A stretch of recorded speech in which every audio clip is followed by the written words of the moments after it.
Hello friends, ఈరోజు ఈ వీడియోలో NEET PG 2025 qualified students all India quota counselling లో పార్టిసిపేట్ చేస్తూ ఇప్పుడు రౌండ్ 1 కు సంబంధించినటువంటి registration and web options process చేసుకుంటూ ఉన్నారు. అయితే వెబ్ ఆప్షన్స్ ప్రాసెస్ ఎలా చేసుకోవాలి అనే దానికి నేను ఆల్రెడీ ఒక వీడియో రిలీజ్ చేయడం జరిగింది. ఆ వీడియో ఇంకా ఎవరైనా చూడని వాళ్ళు ఉంటే దయచేసి ఒక్కసారైనా ఆ వీడియోని కంప్లీట్ గా విని ఆ తర్వాతే మీరు వెబ్ ఆప్షన్స్ చేసుకోండి.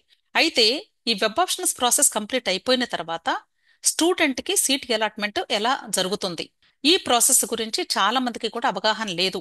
అంటే సీట్ అలాట్మెంట్ ఎలా ఇవ్వచ్చు, అంటే మేము పెట్టుకున్నటువంటి వెబ్ ఆప్షన్స్ ని బేస్ చేసుకొని ఇస్తారా, లేక మాకు వచ్చినటువంటి స్కోర్ ని బేస్ చేసుకొని ఇస్తారా, ఇది చాలా మందికి కూడా డౌట్ ఉంది. దీని గురించి మీకు కొంత క్లారిటీ ఇవ్వాలి అనుకుంటున్నాను. ఇక్కడ నేను ఆల్రెడీ ఒక set of web options list ని తీసుకొని మీకు ఎక్స్ప్లెయిన్ చేయబోతూ ఉన్నాను. ఇక్కడ తీసుకున్నటువంటి లిస్ట్ లో ఒక ఎగ్జాంపుల్ ఆర్థోపెడిక్స్ తీసుకున్నాను. ఆర్థోపెడిక్స్ కి డిఫరెంట్ స్టేట్స్ లో డిఫరెంట్ కాలేజెస్ ని పెట్టుకోవడం జరిగింది. ఇది ఒక స్టూడెంట్ యొక్క ఆర్డర్ ఆఫ్ ప్రయారిటీ. ఇక్కడ కేవలము కంప్యూటర్ స్కానర్ మాత్రమే సీట్ అలాట్మెంట్ ని ప్రొవైడ్ చేస్తుంది. ఇది కేవలము ప్యూర్ గా మీరు పెట్టుకున్న వెబ్ ఆప్షన్స్ ని బేస్ చేసుకుని మాత్రమే. ఇక్కడ వెబ్ ఆప్షన్స్ పెట్టుకునేటప్పుడు మీరు top to bottom, best to least పెట్టుకోవాలి అని ఆల్రెడీ మీకు ఇంతకు ముందు వీడియోలో కూడా చెప్పాను. సో ఇక్కడ బెస్ట్ కాలేజెస్ ని టాప్ లో పెట్టుకోవాలి, ఇక్కడ లీస్ట్ ప్రయారిటీ కాలేజెస్ ని క్రిందకు పెట్టుకుంటూ వెళ్ళాలి. ఈ బెస్ట్ టు లీస్ట్ అని మీరు డిసైడ్ అయిన తర్వాత, అంటే ఈ లిస్ట్ ఆఫ్ కాలేజెస్ ని ఎలా పెట్టుకోవాలి అనే దానికి నేను క్లియర్ ఎక్స్ప్లెనేషన్ ఆల్రెడీ చెప్పడం జరిగింది. కాలేజీ మంచిదై ఉండాలి, అలాగే ఆ కాలేజీలో సీట్ వస్తే మీరు ఖచ్చితంగా జాయిన్ అవుతారా లేదనేది కూడా చూసుకోవాలి. దాన్ని బట్టి బెస్ట్ టు లిస్ట్ పెట్టుకోండి. ఆ తర్వాత computer scanner top to bottom scan చేసేది. First SV medical college Tirupati ఇక్కడ స్కాన్ చేసి, సపోజ్ ఈ స్టూడెంట్ ఓసీ కేటగిరీ స్టూడెంట్ అనుకుందాం. ఈ ఓసీ కేటగిరీ స్టూడెంట్ కి ఆర్థోపెడిక్స్ లో ఎస్వి మెడికల్ కాలేజ్ తిరుపతిలో వేకెన్సీ ఉంటే ఇక్కడ సీట్ అలాట్ చేసింది. ఒకవేళ ఇక్కడ సీట్ లేదు, వేకెన్సీ లేదు, అప్పుడు next Kurnool medical college check చేసేది. ఒకవేళ ఇక్కడ వేకెన్సీ ఉంటే ఇక్కడ సీట్ అలాట్మెంట్ ఇచ్చేసేది. ఇక్కడ కూడా లేదు అనుకోండి, నెక్స్ట్ క్రిందకి దిగిద్ది.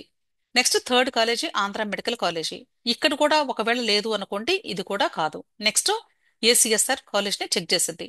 సపోజ్ ఈ స్టూడెంట్ కి ఏసీఎస్ఆర్ మెడికల్ కాలేజ్ లో ఒకవేళ ఆర్థోపెడిక్స్ డిపార్ట్మెంట్ లో ఓసీ కేటగిరీలో సీటు వేకెన్సీ ఉంది అనుకుందాం. అప్పుడు ఇక్కడ సీట్ అలాట్మెంట్ ఇచ్చేసింది. ఏసీఎస్ఆర్ కాలేజీ డిసైడ్ అయిపోయింది. సో వన్స్ ఈ కాలేజీ మీకు డిసైడ్ అవ్వటంతోనే ఈ స్కానింగ్ ప్రాసెస్ ఆగిపోతుంది. ఇంకా ఫర్దర్ కాలేజెస్ ఏది కూడా స్కాన్ చేయదు, గుర్తుంచుకోండి. ఇవన్నీ కూడా ఇంకా డమ్మీ లెక్కే. ఈ కాలేజెస్ ని ఇక స్కాన్ చేసే అవకాశమే ఉండదు. కాబట్టి మీరు పెట్టుకున్నటువంటి బెస్ట్ టు లీస్ట్ కాలేజెస్ లో ఒకవేళ మీకు తెలియక తప్పు చేసుకొని ఏదైనా బెస్ట్ కాలేజెస్ ని అడుగును పెట్టుకున్నారు అనుకోండి, ఒకవేళ మీరు లీస్ట్ ప్రయారిటీ కాలేజ్ ని పైన పెట్టుకున్నారు అనుకుందాం, ఒకవేళ ఆ స్టూడెంట్ కి తెలియక పొరపాటున కానీ మిస్టేక్ చేసి ఇలాంటి కాలేజెస్ పైన పెట్టుకుని ఉంటే, అలాంటప్పుడు ఈ స్టూడెంట్ మంచి కాలేజెస్ ని మిస్ చేసుకునే అవకాశం ఉంటుంది. కాబట్టి మీరు ఏ కాలేజెస్ ని బెస్ట్ అనుకుంటున్నారో, అది కూడా మీకు ఇంట్రెస్ట్ ఉన్నటువంటి కాలేజెస్ జాయిన్ అవ్వడానికి సీటు వస్తే అవి మాత్రమే టాప్ టు బాటమ్ పెట్టుకోవాలి. అర్థమైంది కదా? సో కంప్యూటర్ స్కానర్ మాత్రమే టాప్ టు బాటమ్ స్కాన్ చేసుకుంటూ వెళ్ళిద్ది, గుర్తుంచుకోండి. Step by step, college by college, ఒక్కొక్క దానిలో వేకెన్సీ ఉందా లేదా అనేది కేటగిరీ వైజ్ గా చెక్ చేసుకుంటూ ఎక్కడ మీకు సీట్ అలాట్ అయితే అక్కడతో స్కానింగ్ ఆగిపోతుంది. మీ యొక్క ఇంట్రెస్ట్ టు జాయిన్, మీరు అక్కడ ఇంట్రెస్ట్ గా లేకపోతే జాయిన్ అవ్వడానికి ఎంత మంచి కాలేజ్ అయినా సరే మీరు టాప్ లో పెట్టుకుంటే యూజ్లెస్. సపోజ్ ఇక్కడ మీరు ఎగ్జాంపుల్ చూడండి, ఇక్కడ బెంగళూరు మెడికల్ కాలేజ్ ఉంది. ఇది మంచి కాలేజీ, కర్ణాటక స్టేట్ లో టాప్ మోస్ట్ కాలేజీ. కానీ ఈ స్టూడెంట్ కర్ణాటక స్టేట్ వెళ్ళడానికి ఇష్టంగా లేరు కాబట్టి ఇక్కడ పెట్టుకున్నారు. కాబట్టి మీరు సబ్జెక్ట్స్ ని అలాగే స్టేట్స్ ని రెండింటిని కూడా ఆర్డర్ ఆఫ్ ప్రయారిటీ పెట్టుకోవాల్సి ఉంటుంది, గుర్తుంచుకోండి. అలాగే ఈ స్టేట్స్ లో మరలా సిటీ వైజ్ గా కాలేజెస్ ని చూజ్ చేసుకోండి. అర్థమైంది కదా? సో ఈ ప్రాసెస్ ని కేవలము కంప్యూటర్ మాత్రమే చేసిద్ది. హ్యూమన్ అనేది ఎవ్వరు కూడా ఇక్కడ ఇన్వాల్వ్ అవ్వరు. అయితే ఒక స్టూడెంట్ కి ఎన్ని సీట్స్ అలాట్ చేసిద్ది, ఇది కూడా చాలా మంది నన్ను అడిగారు. కేవలము ఒక స్టూడెంట్ కి ఒక సీట్ మాత్రమే అలాట్ చేసిద్ది.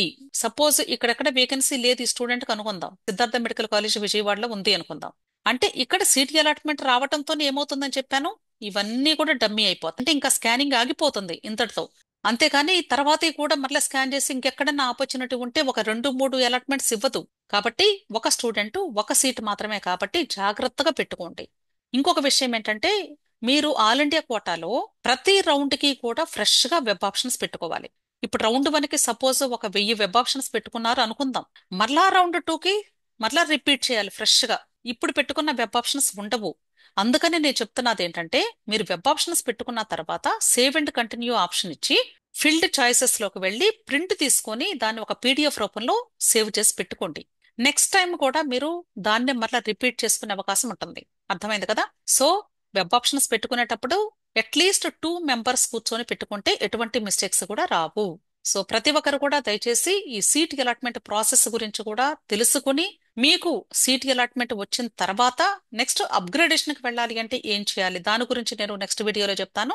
సో ఈ ప్రాసెస్ ని జాగ్రత్తగా చేసుకోండి. మీలో ఎవరికైనా వెబ్ ఆప్షన్స్ కు సంబంధించిన హెల్ప్ కావాలి అంటే పెయిడ్ సర్వీసెస్ ఉన్నాయి. లేదా ఒకవేళ మీకు ఈ కాలేజెస్ యొక్క ప్రయారిటీ కావాలి అంటే మీకు టెలిగ్రామ్ గ్రూప్ లో మీకు ప్రొవైడ్ చేయబడుతుంది. మీకు ఎటువంటి హెల్ప్ కావాలి అన్నా either Telegram group or paid counselling, ఈ రెండింటి ద్వారా మాత్రమే మీకు నేను హెల్ప్ చేయడానికి వీలవుతుంది. సో ఈ రెండింటి యొక్క లింక్స్ నేను వీడియో క్రింద డిస్క్రిప్షన్ లో ఇస్తూ ఉన్నాను. పెయిడ్ సర్వీసెస్ కోసం 6303235115 ఈ నంబర్ లో మీరు నన్ను కాంటాక్ట్ చేయండి. దీనికి ముందు వాట్సాప్ మెసేజ్ పెట్టండి, మీ రిక్వైర్మెంట్ ఏంటి అనేది నేను అక్కడ మీకు ఆన్సర్ ఇస్తాను. అలాగే చాలా మందికి ఉన్నటువంటి డౌట్ ఏంటంటే, ఈ వెబ్ ఆప్షన్స్ ప్రాసెస్ అయిపోయిన తర్వాత రిజల్ట్ ఎలా అనౌన్స్ చేస్తారు, ఎక్కడ చూసుకోవాలి అనేది.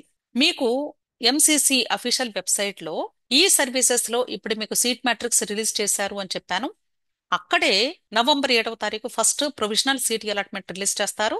దానిలో ఉన్నటువంటి మిస్టేక్స్ ఏదైనా ఉంటే ఎవరైనా గ్రీవెన్సెస్ కి సబ్మిట్ చేసుకుంటే వాటిని కరెక్ట్ చేసి ఫైనల్ సీట్ అలాట్మెంట్ నవంబర్ 8వ తారీఖు మీకు రిలీజ్ చేయడం జరుగుతుంది. అది కూడా మీకు ఎంసీసీ అఫీషియల్ వెబ్సైట్ లో ఈ సర్వీసెస్ లోనే మీకు పీడిఎఫ్ రూపంలో మీకు డిస్ప్లే చేయడం జరుగుతుంది. అంతేగాని రిజల్ట్ ని ఎక్కడా కూడా డిస్ప్లే చేయరు, ఎక్కడా కూడా అనౌన్స్ చేయరు. కేవలము ఆల్ ఇండియా కోటా కౌన్సిలింగ్ ఈ సర్వీసెస్ లో మాత్రమే మీకు రిజల్ట్ అనౌన్స్ చేయబడుతుంది. ఇటువంటి మెసేజెస్ కానీ మెయిల్స్ కానీ మీకు ఇంటిమేషన్స్ ఉండవు. కాబట్టి ప్రతి ఒక్కరు కూడా వెబ్సైట్ లో వచ్చే నోటిఫికేషన్స్ ని జాగ్రత్తగా చూసుకుంటూ ఉండండి. విష్ ఆల్ ది బెస్ట్ అండి. వీడియో నచ్చితే లైక్ చేయండి, మీ ఫ్రెండ్స్ కూడా షేర్ చేయండి. అలాగే నా ఛానల్ తప్పకుండా సబ్స్క్రైబ్ చేసుకోండి. Thank you.